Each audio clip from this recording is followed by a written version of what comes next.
안녕하세요. 산업재, 그러니까 산재 겪으신 후에 치료가 다 끝났는데도 통증이 계속 남는 경우 있잖아요. 이게 이것만으로도 보상을 받을 수 있다는 사실 혹시 알고 계셨나요? 생각보다 많은 분들이 이걸 잘 모르시더라고요. 네, 맞습니다. 그 산재로 인정받아서 치료비, 요양급여라고 하죠. 그리고 쉬시는 동안 받는 휴업급여, 이걸 다 받으셨더라도요. 치료가 다 끝난 시점에 몸에 남은 후유증, 이걸로 장애급여를 신청할 수 있습니다. 중요한 건 눈에 보이는 그런 장애만이 아니라 그 부위 통증, 아픈 거 자체요. 외상 후 통증, 이것도 장애로 인정될 수 있다는 겁니다. 아, 통증 자체가요? 네, 이게 바로 동통장애라고 부르는 건데요. 그러니까 단순히 아프다는 느낌을 넘어서 그 통증 자체가 하나의 어떤 보상 가능한 장애다 이런 말씀이시군요. 이번 시간에는 바로 이 동통장애가 정확히 뭔지, 또 어떤 경우에 해당되는지, 그리고 왜 전문가 도움이 중요한지 저희가 자료들을 통해서 좀 명확하게 알아보겠습니다. 네, 바로 시작해 볼까요?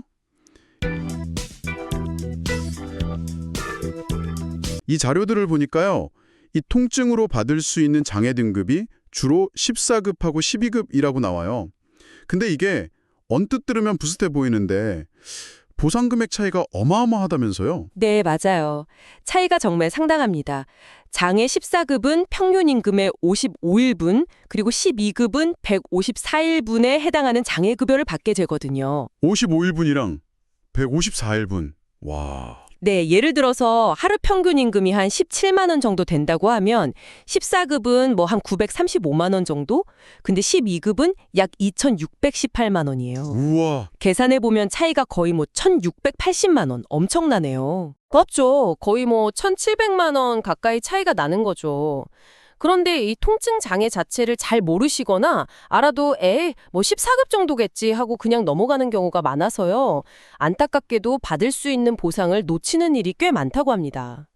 심지어는 의료진조차도 이걸 간과하는 경우가 있다고 하니까 당사자분들은 오죽하시겠어요. 아, 정말. 1,680만 원이면 너무 큰 차이인데요? 그러면 어떤 기준으로 이 통증이 장애로 인정받게 되는 건가요? 그냥 저 계속 아파요 이렇게 말한다고 되는 건 아닐 텐데요? 그럼요. 물론이죠. 크게 두 가지 요건이 필요하다고 보시면 됩니다. 첫째는 이제 주관적인 통증 증명인데요. 꾸준히 진료를 받으면서 통증이 계속된다고 이야기한 기록이 있어야 하고요. 통증 척도 점수, VAS 점수라고 하죠. 이게 4점 이상은 나와야 합니다. VAS 4점 이상이요? 10점 만점이요? 네, 10점 만점에 4점이면 그래도 꽤 불편한 수준의 통증이라고 봐야죠. 그리고 둘째는 객관적인 의학적 소견이 필요합니다. 그러니까 통증의 원인이 될 만한 어떤 의학적인 상태가 확인되어야 한다는 거죠. 주로 이제 골절이나 신경 손상, 아니면 근육이나 인대 같은 연보 조직 손상 후유증하고 관련이 깊습니다. 아, 객관적인 소견. 그럼 좀 더 구체적으로 어떤 상태를 말하는 걸까요? 특히 14급하고 12급을 나누는 기준이 좀 궁금하네요. 네. 14급의 예를 먼저 들어보면 뼈가 여러 조각으로 부서졌던 경우 있잖아요. 복합 분쇄골절 같은 거. 아니면 뼈가 붙긴 붙었는데 약간 어긋나게 붙은 경우. 한 5도에서 10도 정도 각 변형이 있는 거죠. 또는 관절 주변 뼈가 부러졌던 경우. 그리고 또 신경이 눌리거나 다쳐서 감각이 좀 둔해지거나 저릿저릿한 증상이 남는 경우요.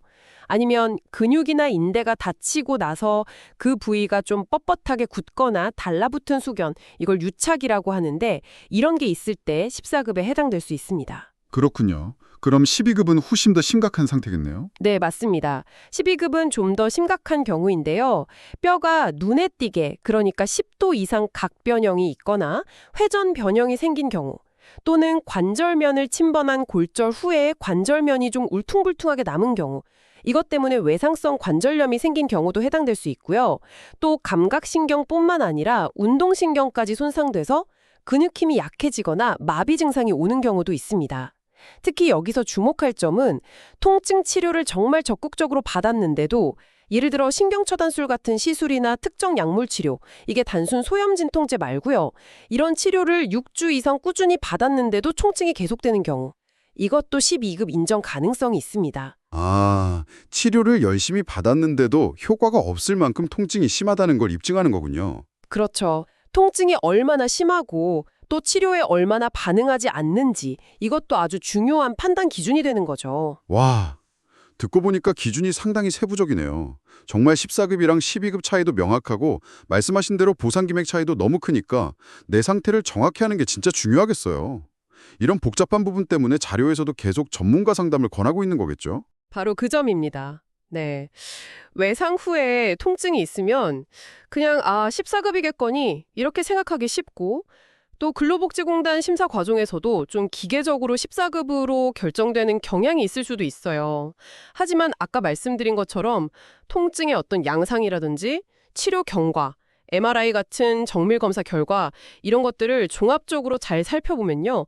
충분히 12급에 해당할 수도 있거든요. 이런 가능성을 아예 모르고 넘어가거나 알아도 제대로 주장하지 못해서 정당한 보상을 못 받는 경우가 정말 너무 많습니다. 그래서 꼭 산재를 전문으로 다루시는 노무사님하고 상담을 하셔서 내 상태가 과연 몇 급에 해당될 수 있는지 또 어떤 자료를 더 준비해야 하는지 이런 걸 면밀히 검토해 보시는 게 정말 중요합니다.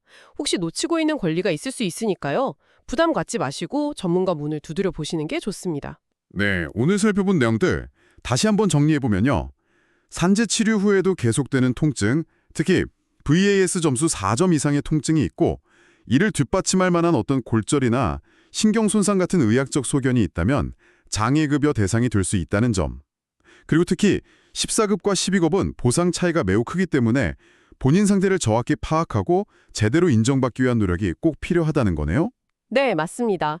핵심은 결국 내가 이렇게 아프다는 그 주관적인 경험을 객관적인 의학적 증거와 잘 연결해서 입증하는 과정이에요. 근데 이게 혼자서는 사실 상당히 복잡하고 어려울 수 있습니다. 혹시 지금 비슷한 상황 때문에 힘들어하고 계신 분이 있다면 혼자서 끙끙 앓지 마시고 꼭 산재 전문 노무사 같은 전문가에게 편하게 연락해서 도움을 받아보시기를 정말 강력하게 권해드립니다. 어쩌면 당연히 받아야 할 권리를 지금 놓치고 계실지도 모르는 거니까요. 네. 마지막으로 청취자분들께 이런 질문 한번 던져보고 싶습니다. 산재 후에 통증 관리를 할 때 단순히 통증을 줄이는 치료만 받는 것에서 더 나아가서요. 내 통증이 언제 어떻게 변하는지 좀 꾸준히 기록하고 또 필요한 검사를 미리미리 좀 받아두는 것이 나중에 혹시 모를 장애 등급 신천에 어떤 차이를 만들 수 있을까요? 이렇게 미리 준비하는 자세의 중요성에 대해서 한 번쯤 생각해 보시면 좋겠습니다. 궁금한 점이 있다면 망설이지 말고 상담받아 보세요.